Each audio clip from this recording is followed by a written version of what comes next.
बुद्धि जब भ्रमित हो जाती है तो हम कई बार विषयों पर चर्चा करते हैं, जैसे कोई प्रपंच है, परिच्छिन्नता है, अज्ञान है ना, भवसागर, भवटबी, मायाजाल, भवबंधन, मृग,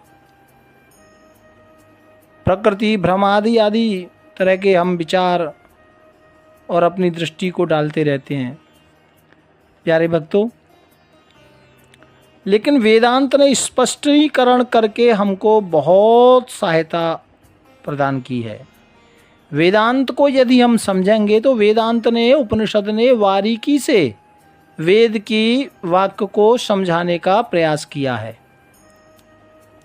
प्यारे भक्तों, किसी भी वस्तु का वर्णन जब हम करते हैं तो कोई बात आपके सामने आती है तो आप ऐसे ही कहते हैं, जी ये ऐसा प्रतीत हो रहा है मुझे, है ना, और इसके सिवा कोई भाव नहीं है।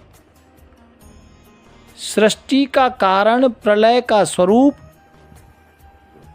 ईश्वर, प्रकृति, किसी का भी वर्णन करो, कहना यही पड़ेगा कि मुझे ऐसा प्रतीत हो रहा है।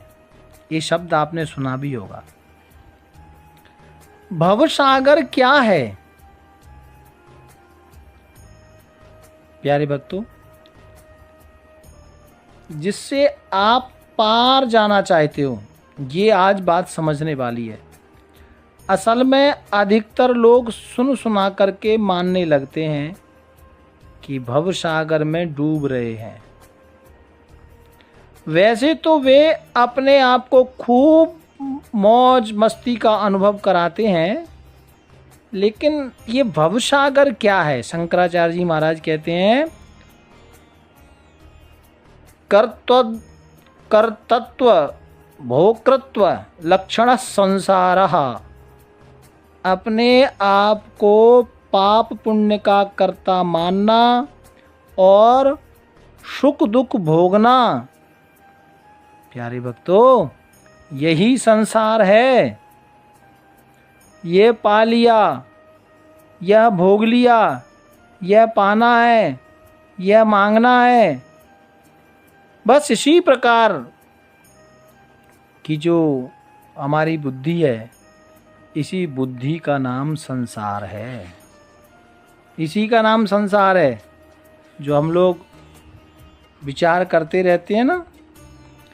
श्री विद्यारण्य स्वामी जी का एक कहना, एक वाक्य मुझे याद आया, जीव की अपनी बनाई हुई सृष्टि ही संसार है।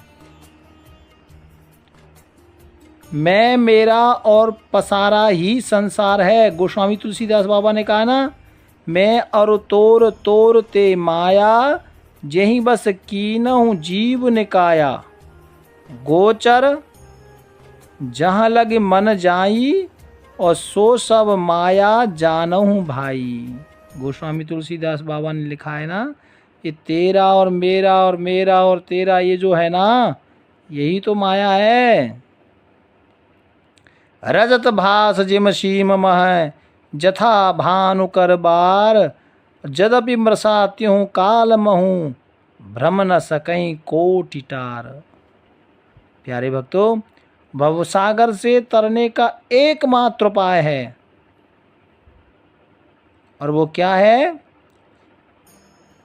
ज्ञान अर्थात ब्रह्म। ज्ञान को ब्रह्म की उपमा दी गई है। विचार, वेदांत विचार आदि आदि, ये जो उपनिषद है, मैंने आरंभ में अभी बताया था 5-6 दिन पहले, ये जो उपनिषद है ना, ये ब्रह्म विद्या है, ज्ञान की विद्या है।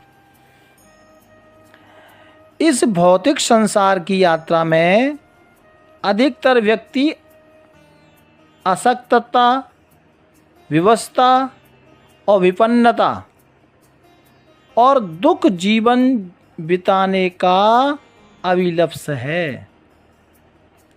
क्योंकि इसका उत्तर खोजने का प्रयास किया जाए तो सार रूप में यह मानव अज्ञानी रूपी आवरण में लिप्त रहने के कारण, जैसे मृग कस्तूरी अपने पास रखता है और उसकी खुशबू से भटकता रहता है, उसको जो खुशबू आती है ना कस्तूरी की, तो उसको लगता है ये खुशबू इधर से आ रही उधर से आ रही, लेकिन उसके पेट में ही रहती है।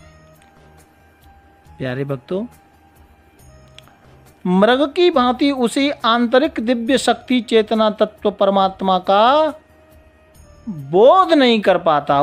देखिए, भगवान तो अंदर हैं, वेदांत कह रहा है, शास्त्र कह रहा है, उपनिषद कह रहे हैं, लेकिन हम भटक रहे हैं, उस मृग की तरह वन में दौड़ रहे हैं, संसार में दौड़ रहे हैं, और उस परमात्मा का बोध नहीं कर पाता जीव। प्यारे भक्तों, सुधी जनों का उद्घोष है, विद्वानों का उद्घोष है, उनका कहना है संतों का कि कस्तूरी कुंडल बसे मृग दृढ़े बन माही, ऐसे ही घट घट राम है दुनिया देखत नाही।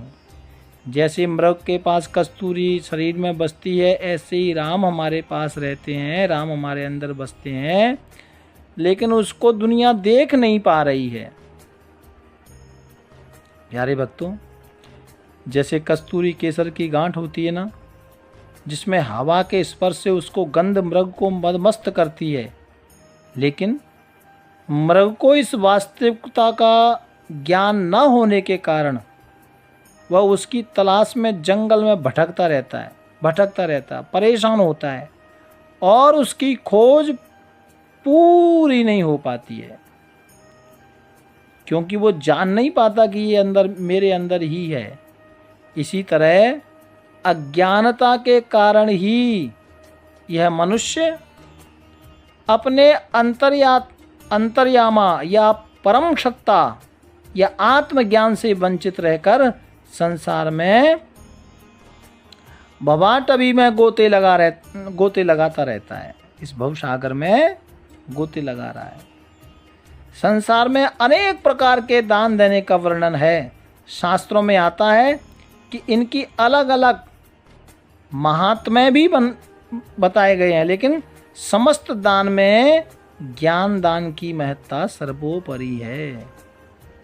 यह महानता या मानवता के उत्थान में समग्र विकास एवं कल्याणकारी महत्वपूर्ण विधा है, तरीका है, जिससे भटके हुए मानव के लिए लक्ष्य की ओर अग्रसर होने की रास्ता खुलती है, राह निकलती है। प्यारे भक्तों, जीवन में विचारणीय यह सहज विषय है कि परमात्मा ने मानव को सुंदर मस्तिष्क प्रदान किया है, सोचने विचारने चिंतन मनन के लिए शक्ति दी है। इसका प्रयोग कर उसने तरह तरह के यंत्र बनाए, अनेक प्रकार के आविष्कार बनाए, सुख सुविधाओं का अंबार लगाया, परंतु ज्ञान का सदुपयोग कर सकने में कोई विवेकी बिरले ही महापुरुष होते हैं जो उसका सदुपयोग कर पाते हैं अपनी बुद्धि का। सामान्य तौर पर अधिकतर व्यक्ति चिंतन चरित्र की भ्रष्टता, आलस्य, प्रमाद, कुविचारों की दुराग्रह की बुरी तरह दुराग्रह से ग्रस्त हैं, और विद्वानों ने, मनीषियों ने एवं मार्ग में सुधी जनों का यह कर्तव्य है कि अज्ञान के अंधेरे में भटके हुए व्यक्ति एवं समाज को ज्ञान के प्रकाश से सच्चा मार्ग प्रशस्त करे। देखिए, आजकल हमारे यहाँ आपने देखा होगा, सनातन में इतने वेद वेदांत उपनिषद हर बात का जवाब है, लेकिन आजकल कोई छोटा सा बच्चा अपनी मम्मा से पूछे कि इसका मतलब क्या है, तो मम्मा को नहीं आता। अब मम्मा को जब प्रश्न का उत्तर नहीं आएगा तो बच्चा कहेगा कि ये सब बेकार की बात है। मम्मा, आपने ऐसे ही गल्लां सुनी है, क्योंकि हम बच्चे के प्रश्न का उत्तर नहीं दे पाते ना। इसीलिए हमारी आजकल की पीढ़ियां जो है ना, तो उनको लगता है कि ये सनातन में कुछ नहीं है, ये भजन पूजन में कुछ नहीं है, सब बेकार की गल्ला है। क्यों? क्योंकि उनके पास ज्ञान नहीं है। और प्यारे भक्तों, आपसे निवेदन है, यदि आप थोड़ा सा भी ज्ञान रखते हैं तो ज्ञान दान से ही मनुष्य को पुरुषार्थ और आत्मोन्नति की प्रेरणा मिलती है। यही जीवन की सच्ची एवं स्थायी संपत्ति है। जिसका लाभ मानव जीवन पर्यंत उठाता रहता है। प्यारे भक्तों, ज्ञान के द्वारा ही व्यक्ति में समझदारी बढ़ती है। जब हमको मालूम नहीं होगा किसी बात का तो हम क्या सामने वाले को बताएंगे, है ना। विवेक कैसे आएगा? और उसका परिणाम ये होता है कि व्यक्ति ईमानदारी के रास्ते पर अग्रसर होता है। समझदारी एवं ईमानदारी के जब व्यक्ति के पास होगी तो वो संपन्न व्यक्ति कहलाएगा। अनीति और दुष्प्रवृत्तियों के कुसंस्कारों से, कुविचारों से समूल जितने भी कुविचार हैं, समूल कुविचारों को नष्ट करने में सक्षम होता है। प्यारे भक्तों, वास्तव में देखा जाए तो जो मानव अपने विवेक एवं विचारों से ज्ञान प्राप्त कर दूसरों को भी विद्वान बना देता है, सुशील एवं सदाचारी बना देता है, यही मायने में इसी का मतलब होता है ब्राह्मण कहलाना। ब्राह्मण कहलाने का वही अधिकारी होता है, क्योंकि शास्त्रों में ब्राह्मण का मुख्य धर्म विद्या है, ज्ञान है, और दान लेना तथा ज्ञान का दान देना ही ये एक विद्वान का फर्ज है। प्यारे भक्तों, बिना विद्वत्ता के, बिना ज्ञान के हम आगे नहीं बढ़ पाएंगे। इसलिए गोस्वामी तुलसीदास बाबा ने कहा, विनु सत्संग विवेक न होई, राम कृपा विनु सुलभ न सोई। ये विवेक कैसे आएगा? ये सत्संग से आएगा, और सत्संग भगवान की कृपा से। इसलिए कुछ नहीं आता तो भगवान से यही कहो, ठाकुर मुझे आपकी सेवा मिले और मुझे आपका चिंतन जीवन में बढ़े, आपकी भक्ति मुझे मिले, यही भगवान से मांगो। और इसी के द्वारा भगवान किसी न किसी अच्छे रास्ते पर जीव को ले आते हैं, किसी अच्छे व्यक्ति, अच्छे संत साधु ज्ञानी से मिला देते हैं, और उसी से जीव का कल्याण है। भाव प्यार से राधे राधे राधे। राधा वल्लभ श्री हरि